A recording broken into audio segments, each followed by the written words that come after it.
complete grief over the whole thing. So anyway, today I think we should get out on time. We're going to do a sermon. We're going to do some more music. But we're going to return to our previously scheduled programming, which was our series on the prayers of David. David was one of the most famous characters in the Bible. He was a king in Israel eventually.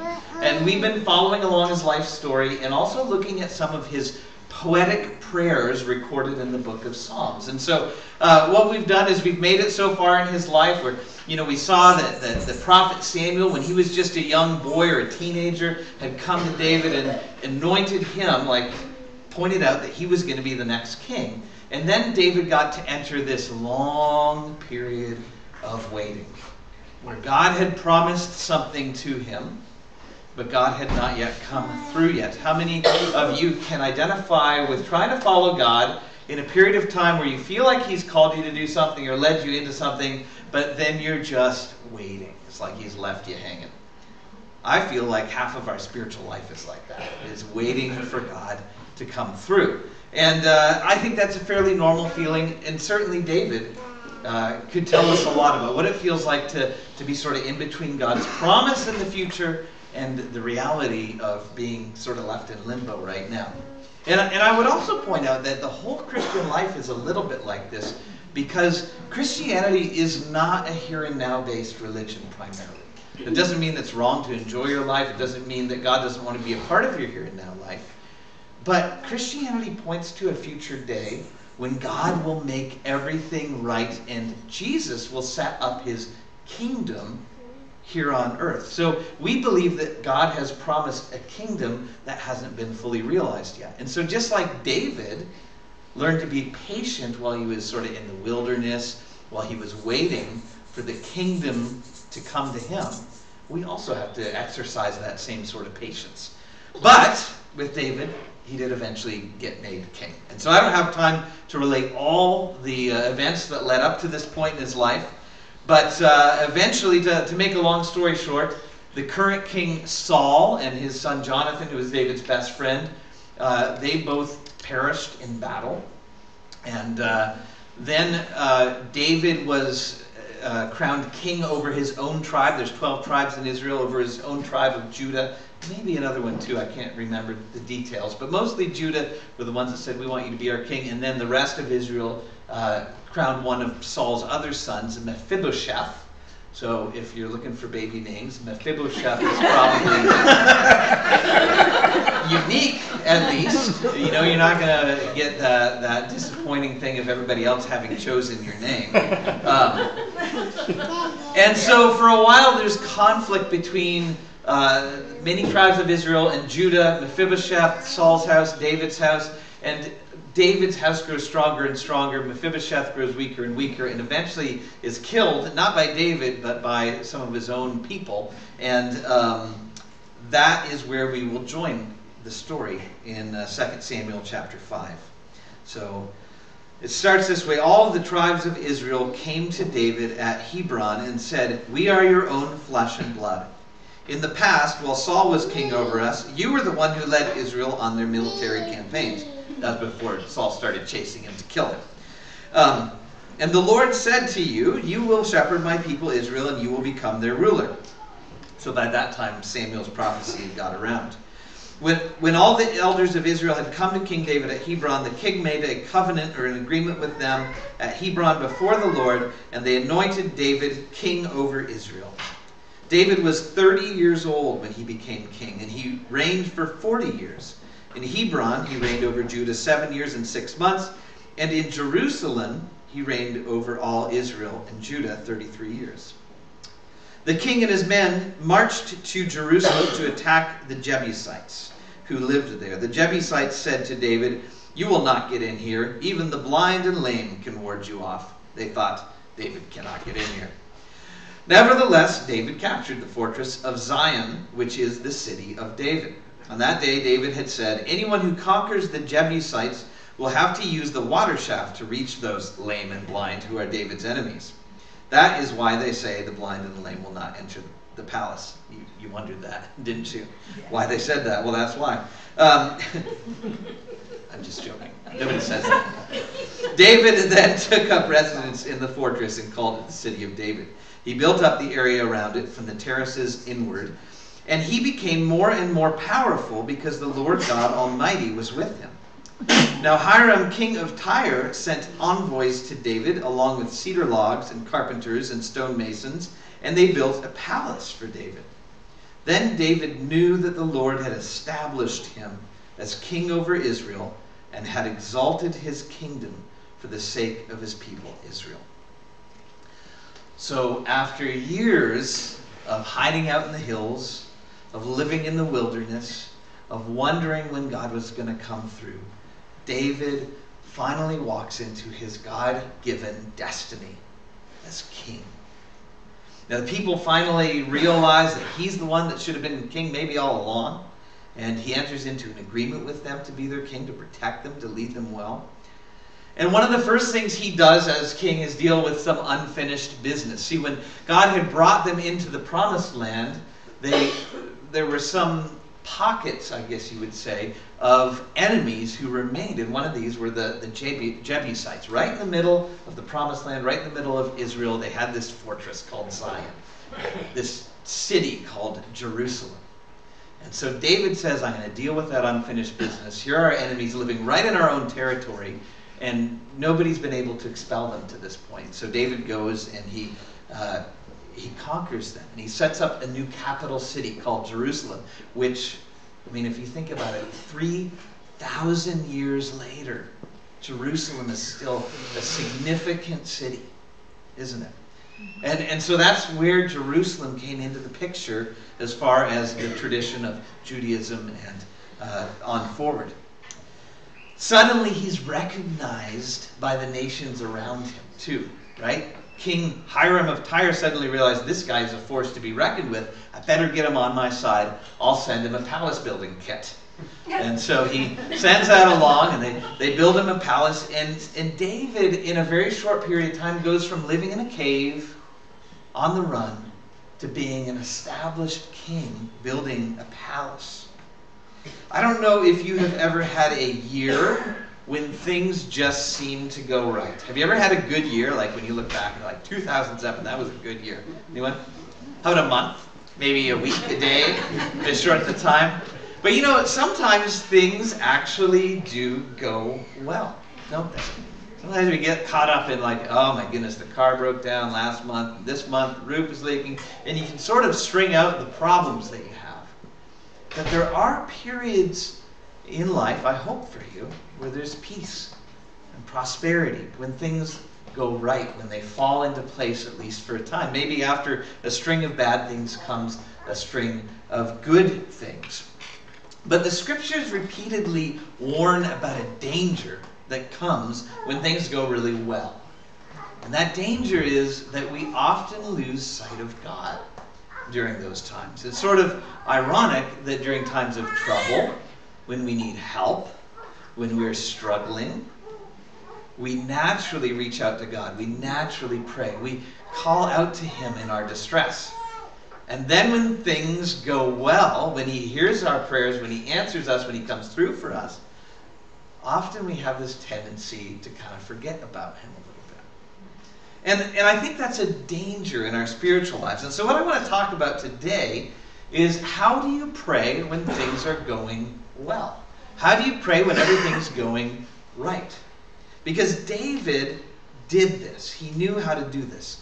That in times when things were going well, he didn't forget to reach out to God in praise, in thanksgiving, in celebration of all that God had done, to give credit to the one who got him to that good point. So Psalm 18 is the psalm that we're going to look at this morning, and he may not have prayed just like the other ones. He may not have prayed this exact prayer at this exact time, but we're using our imaginations. Actually, the book of 2 Samuel places this prayer later in David's life. But the reason I thought about this is because the little subtitle at the beginning of Psalm 18 says this: "For the director of music of David, the servant of the Lord, he sang to the Lord the words of this song when the Lord delivered him from the hand of all his enemies and from the hand of Saul." he said, and then it goes on. So the context or the setting of this psalm is one of victory, is one of strength, is one of finally, after all these years of living in this in-between place, finally David's at a place where his kingdom has been established, and he's including God in his life through prayer, through prayers of praise and thanksgiving. So I want to look at this psalm and how he expresses his heart of gratitude to God. Starting in verse 1. Psalm 18 verse 1 says, I love you, Lord, my strength. Every time that you see the word Lord in a Bible, and it's capitalized, I don't know if it is on the screen. It's not, but in the actual written Bible, it's all like small caps. And every time that's in there, it's actually the Hebrew name for God, Yahweh or Jehovah. And so sometimes when I read, I'm going to insert that just so you get a sense of what he's really saying. So he says, I love you, Yahweh, my strength. Yahweh is my rock, my fortress, and my deliverer. My God is my rock in whom I take refuge, my shield and the horn of my salvation, my stronghold. I called to the Lord, to Yahweh, who is worthy of praise, and I have been saved from my enemies. To get this sense of, I wasn't sure. I didn't know sometimes if God was going to come through. I didn't know how things were going to turn out. But God's done it. He's come through for me. And he starts his prayer, he starts his praise with, I love you. I don't know if you're comfortable with saying that to God, but this particular Hebrew word expresses tenderness, affection, the same tenderness and affection a mother would have for her child. And David is turning that back to God and saying, I'm fond of you, God. I'm affectionate. I love you. I like you. I love you, Yahweh. I don't know if you feel comfortable, but I think that it's an important part of our prayer life to be able to use even that phrase. I love you, God. Thank you. And then he goes on and he uses all kinds of military words, right? He says that God is his rock. He says God is his fortress, his deliverer, his refuge, his shield, his horn, his stronghold. And he begins it with, you're my strength. And he comes back to strength a few times through the prayer. Why is David using all this military language? Well, because it was what he was familiar with, first of all. David was a warrior. He was a military man. And so as he thought about God, as he thought about what God was to him, remember in another passage, he drew from what he knew and he said, the Lord is my shepherd. And now he's thinking about all these battles he's been through, all the danger he's been through. And he's saying, I hid out in caves, I hid out in rocks. There were times when, I was shielded by these rocks of refuge. But you know who was really my strength and my shield and my rock and my fortress all along? It was God. The physical fortresses really didn't protect me at all. It was God who's got me through all of these tight places, all of these scrapes all along. And he's saying, the last few years have not been easy. I've had to draw on a strength that was beyond my own strength. And so he looks to God and he says, you are my strength. When I felt weak, when I felt like giving up, you were the one who kept me going. You were my strength. David walked with God and knew who God was to him. And so he was able to just pour out his heart and say, all through this tough time, you've been there with me. And now I'm praising you in the good times. After that, he goes into a very poetic and kind of strange description of what God did. So listen to how he describes God's action in his life. He's using poetic language. Sometimes people say, well, do you read the Bible literally? Well, when it's meant to be read literally, this is meant to be read poetically. And so this is a poetic description of God's coming through. He says, the cords of death entangled me. I thought I was going to die. The torrents of destruction overwhelmed me. I thought my enemy was going to win. I thought I was going to be destroyed. The cords of the grave coiled around me. The snares of death confronted me. I was trapped. I couldn't escape. In my distress, I called to Yahweh. I called to my God for help. From his temple, He heard my voice. My cry came before him into his ears. The earth trembled and quaked. The foundations of the mountains shook. They trembled because he was angry. Smoke rose from his nostrils. Consuming fire came from his mouth. Burning coals blazed out of it. He parted the heavens and came down. Dark clouds were under his feet. He mounted the cherubim like angels and flew. He soared on the wings of the wind. He made darkness his covering, his canopy around him, the dark rain clouds of the sky. Out of the brightness of his presence, clouds advanced with hailstones, stones, and bolts of lightning. The Lord thundered from the heavens. The voice of the Most High resounded. He shot his arrows and scattered the enemy. With great bolts of lightning he routed them. The valleys of the sea were exposed, and the foundations of the earth laid bare at your rebuke, Lord, at the blast of breath from your nostrils. He reached down from on high and took hold of me. He drew me out of deep waters. He rescued me from my powerful enemy, from my foes who were too strong for me. They confronted me in the day of my disaster, but Yahweh was my support. He brought me into a spacious place. He rescued me because he delighted in me. So David is trying to capture in this poetic form what God has done for him. And what he's really trying to, the point he's really trying to make is that when he called to God, God didn't just hear and go, well, that's nice, I hope you get through it. God didn't just sort of passively wait and see what happened. But that when he prayed, when he cried out in distress, God moved. God acted. God did something. Now, was there really smoke coming out of his nostrils? Was there really lightning and storms and arrows and all that? No, I don't think so. I think he was trying to, in poetic form, describe a God who acts on our behalf. And he was so grateful because he had such a sense that the one that had gotten through everything was not himself. That he didn't pull himself up by his own bootstraps, but that God reached down and pulled him up.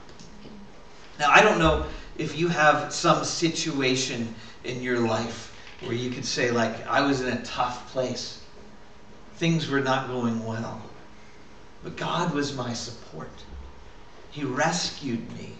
He drew me out. He was kind to me, helped me, because he delights in me. I don't know if you have that sense that God delights in you. But it's true of each of us. It's not just true of David. Just because he was someone special, God delighted in him, and then he tolerates the rest of us. That's not the case. He delights in each one of us. And I don't know if there's something in your life, some way that you've seen him come through for you, where you've called out to him, and he's, mounted his cherubim and flew into your rescue. But when that happens, when you pray and you see God work, it's something to cling on to. It's something to remember.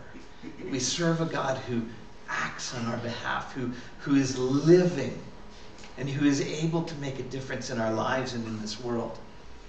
So David is reminding himself of that, and he's thanking him by implication, saying, it's so amazing to me that I called and you came to my rescue. He goes on to talk, he says in verse 20, the Lord, or Yahweh, has dealt with me according to my righteousness. According to the cleanness of my hands, he has rewarded me. For I have kept the ways of the Lord. I'm not guilty of turning from my God. All his laws are before me. I have not turned away from his decrees. I have been blameless before him and have kept myself from sin. The Lord has rewarded me according to my righteousness, according to the cleanness of my hands in his sight. To the faithful, you show yourself faithful. To the blameless, you show yourself blameless. To the pure, you show yourself pure. But to the devious, you show yourself shrewd. You save the humble and bring low those whose eyes are haughty. Now, I don't know if David really was without sin all the time. I don't really think so. He actually admits in some of his other prayers that everyone, sins, and no one's innocent and blameless before God. So what is he really trying to say here? Is he bragging about how awesome he is? I don't really think so. I think what he's doing with this part of the psalm is reminding himself, or remembering, the times when he did what was right, even though it was hard. We've covered in our exploration of David's life 2 times when Saul was in his hands. The former king was trying to kill him and had stumbled into a place where David could have easily, with one stroke, killed Saul and done away with everything. Found safety for himself, set himself up as king. And David kept saying, no, that's not right. God put Saul in place as king, and I'm not the one to kill him, to take him out of his kingship. And so twice, David did what he believed was the right thing by not taking Saul's life when it was in his hands. And I'm sure that after those moments, he probably had times where he wondered if he did the right thing. And I can almost guarantee you that the soldiers under him questioned his decision. Why didn't David just chop off his head while he was going to the bathroom in the cave, didn't even know that we were there? Why didn't David let the other guy spear him as he lay on the ground sleeping? I'm sure that David took flack for that. He had his families with him. I'm sure that his wife, or wives actually, were kind of like, you know what, I'm tired of living in this cave. I wish that you would have just killed Saul while you could. And David did what he thought was right. He lived with integrity. And here he's reminding himself that in the end it paid off. In the end, God had rewarded him. Now, I don't know if you ever have a time in your life where you wondered, where you did the right thing and then you wondered later if it really was the right thing, if you should have done it, if you were dumb, if you were like, if you should have just taken advantage of that moment. I can tell you, as someone who has tried to follow God's ways even from the time when I was young. I grew up a good Christian boy, and I did all the right things along the way, or I tried to at least. And I can tell you that something I struggle with sometimes is, what if I hadn't done all the right things? What if I hadn't listened to God's call to be a pastor and could just go pursue my own life however I wanted to? What if during high school and college I hadn't been the good Christian boy and had done more of the things that seemed more fun? What if even now I just kind of did my own thing? Wouldn't that maybe have been a better life? Sometimes we struggle with that, right? Sometimes we struggle with whether doing the right thing is actually the right thing.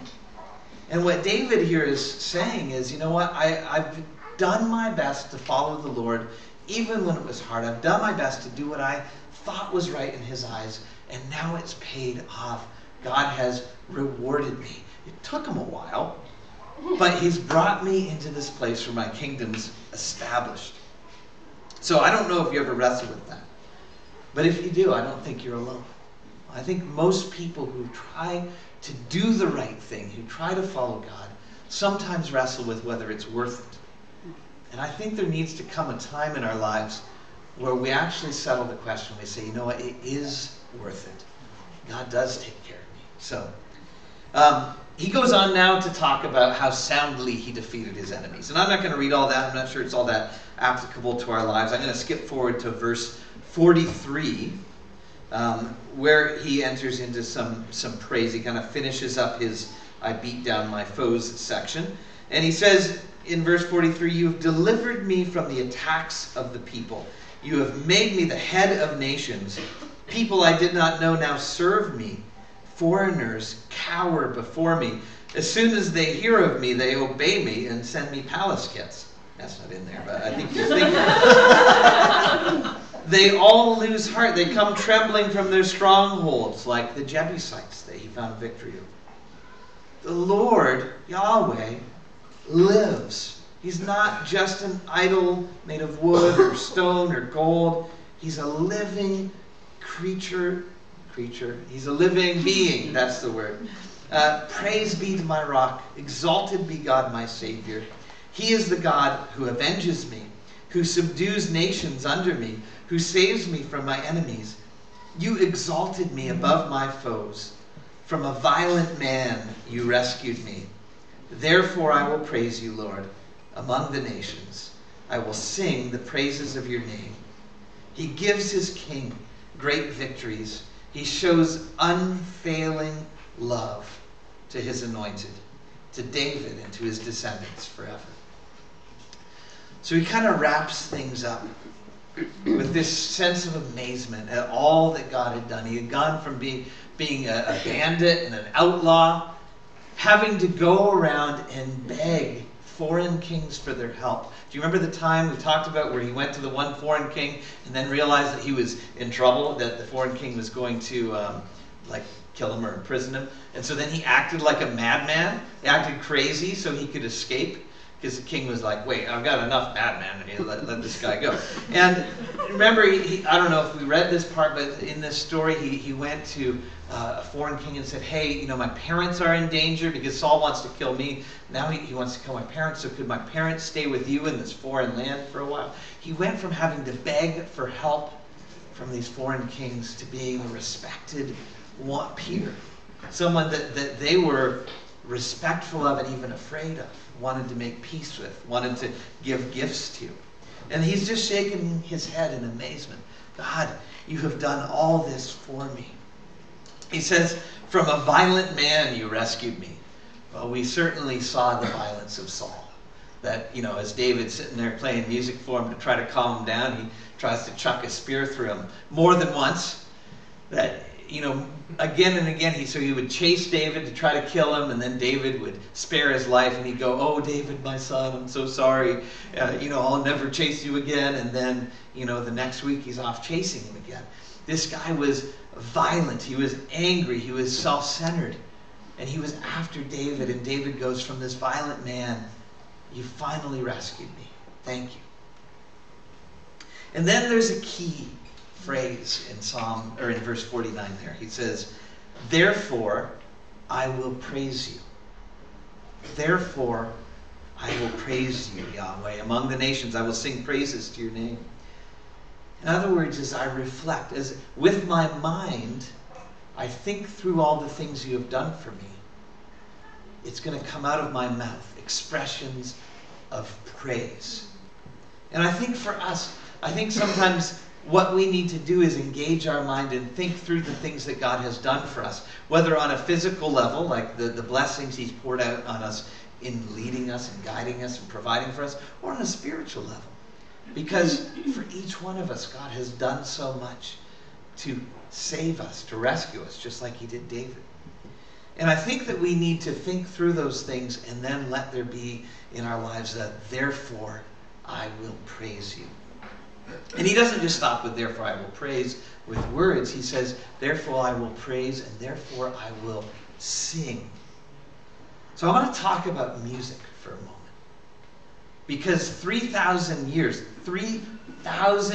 after this psalm was written, music is still really important to us, isn't it?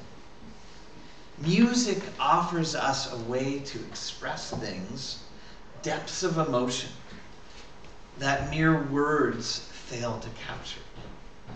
But a funny, and I think terrible thing has happened in our culture today. We've stopped singing. We pay professional musicians to do our singing for us.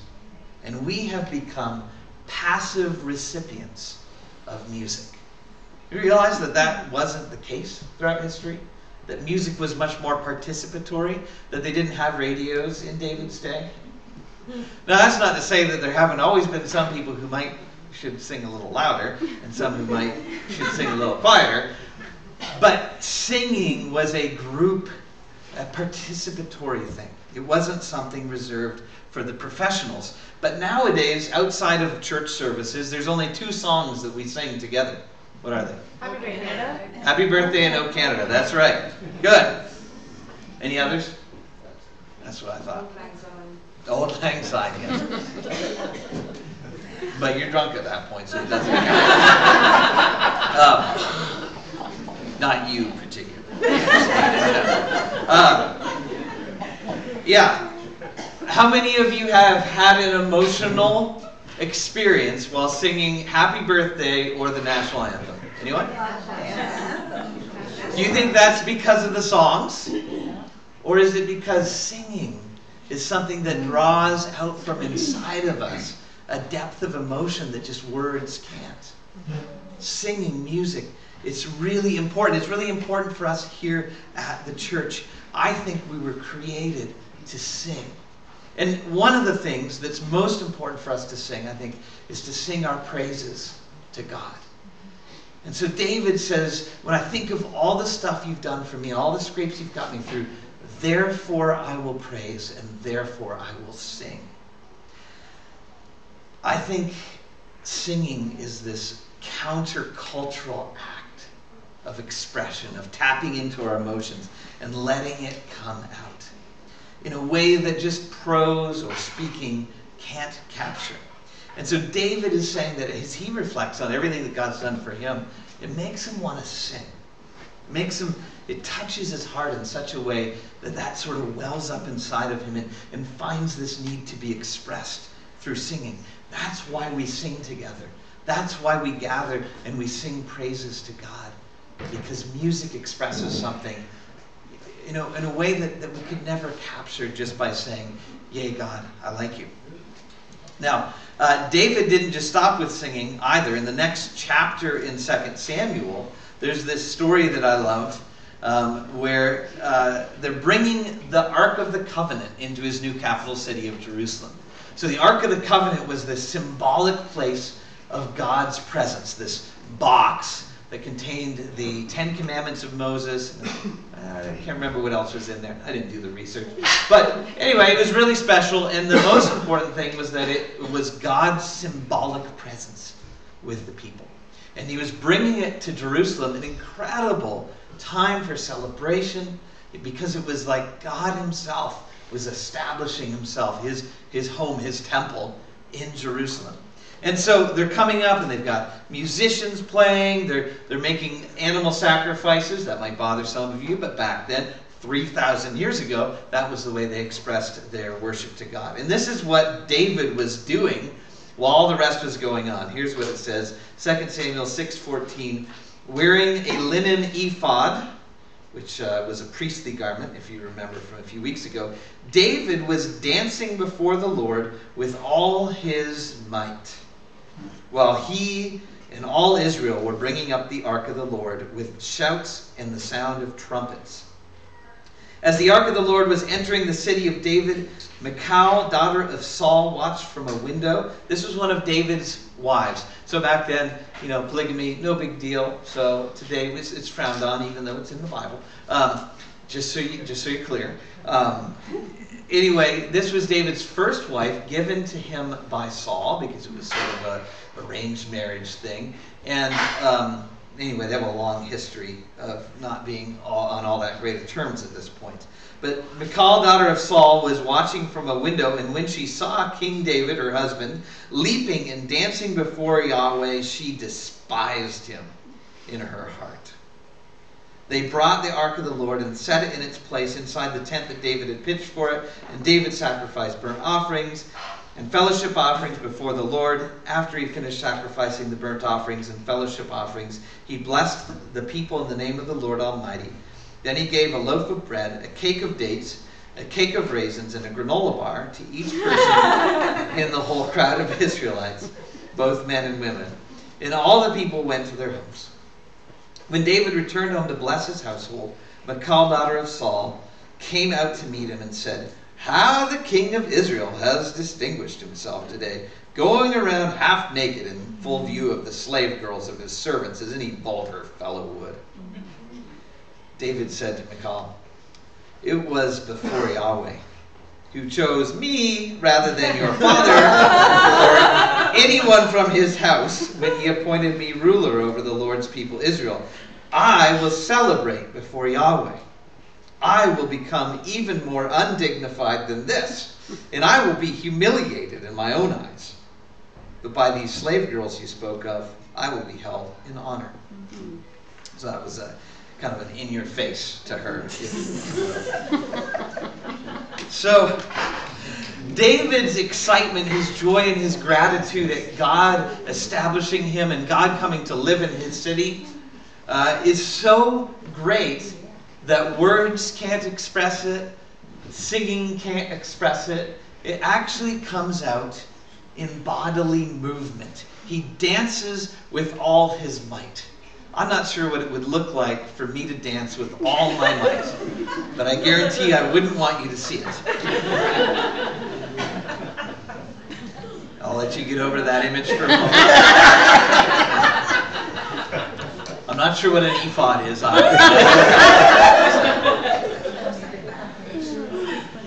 So his joy just overflows. His expression of praise to God is holistic, it's embodied, and it's unrestrained. He's holding nothing back. What's going on in his head as he's doing that? Is he worried about what people will say, about what people will think of him? He doesn't care. It's like the world has disappeared and it's just him and God. And he doesn't care what anybody else thinks or says about him. He was dancing, he was performing for an audience of one, so overwhelmed with joy. It was like time stood still. I think that we can learn from David. Not that I want everyone to become, crazy dancers every Sunday at church. That's not what I'm going for here. There is a certain amount of restraint that we show while we're in our worship services out of respect for others. All right? So we don't want to become a distraction.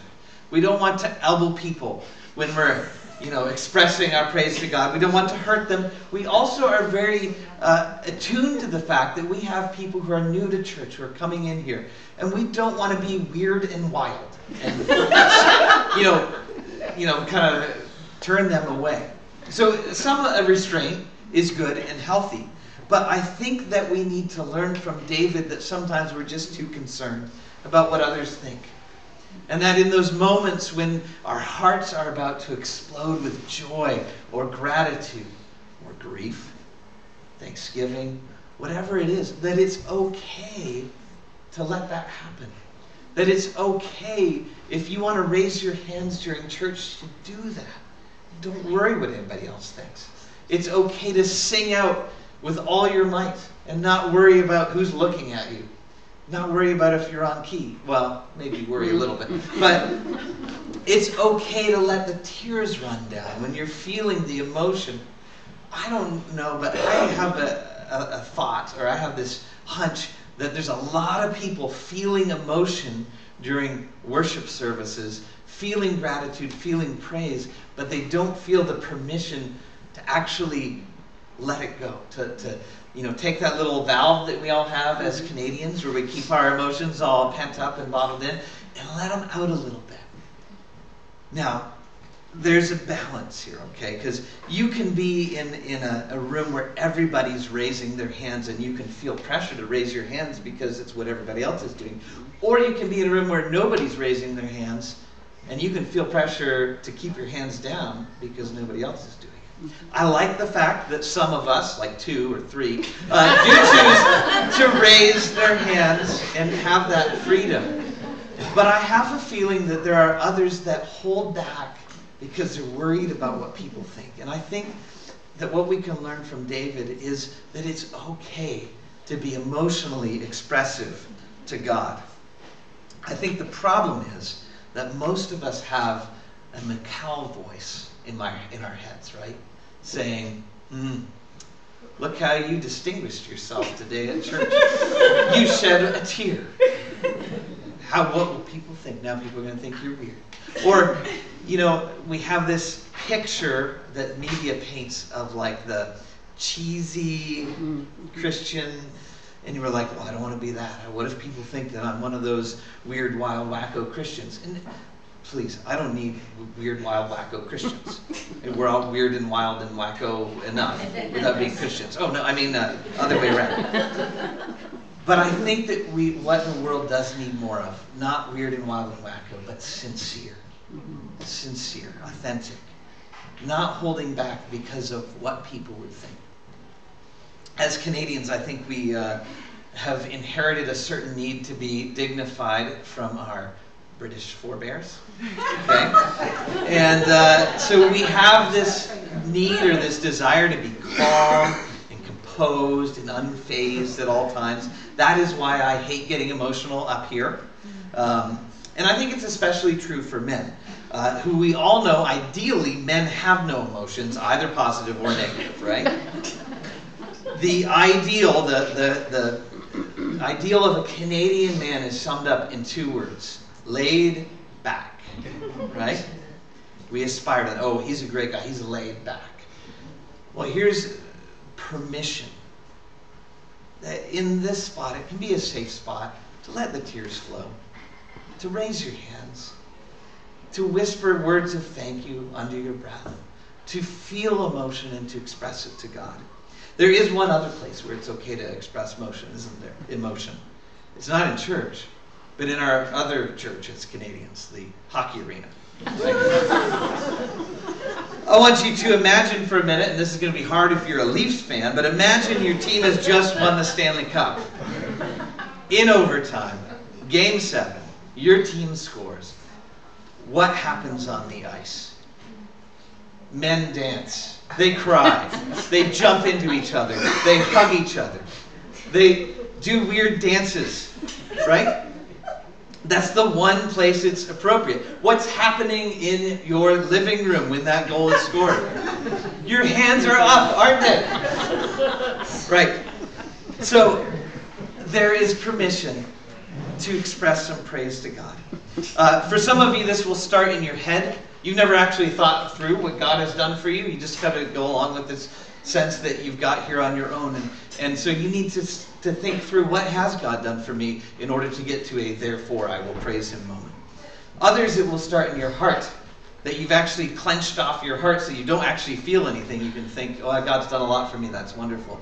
But you don't feel any gratitude, any emotion about it. For some of you, maybe it needs to come out of your voice. Like you stand here during worship, and instead of singing, you just concentrate on trying to hold back the tears. And you don't actually sing it out. Maybe what you need to do is begin to sing out sincere words of praise.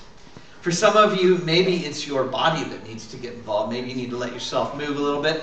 Once again, be conscious of the safety of others. And also of propriety. But, you know, it's okay to move a little bit to the music. It's okay to get into it. It's okay to raise your hands. Now, I have personally found that I'm not much of a hand raiser. It doesn't help me express my worship and praise to God most of the time. Usually when I raise my hands, it just feels awkward and uncomfortable for me. And so it doesn't help me. So sometimes I'll stand here like this. That's a more comfortable posture for me in worship. A lot of times I don't raise my hand because it's hard to play guitar while your hands are in the air. Whatever is comfortable for you, though, that's what's important. Whatever helps you express your praise to God. So we're going to close with some music, and this is time to practice. Okay? So I'll invite the band to come up at this point. I'm not judging any of you. I'm not concerned with what's happening on the outside here. What I'm concerned with is what's happening on the inside. That you are able to express your praise to God in a way that's sincere. That you're not worried about what people will think. That you're not worried about remaining dignified. That you're okay with becoming undignified. And if someone could turn the lights down in here, sometimes it's more comfortable during worship to when the lights aren't glaring on you, right? So this is just going to be a time for you. And what I would ask is that you go for sincerity. And that you think about the things God has done for you, and you allow your heart to express your praise to God, however you think is appropriate. Let's pray. God, thank you for David's example, that he was an example of someone who loved you with all his heart and allowed his praise and celebration to come out in words and songs and even in dancing. And God, we may not be at the point as good Canadians where we're going to go dancing with all our might. And I think you're okay with that.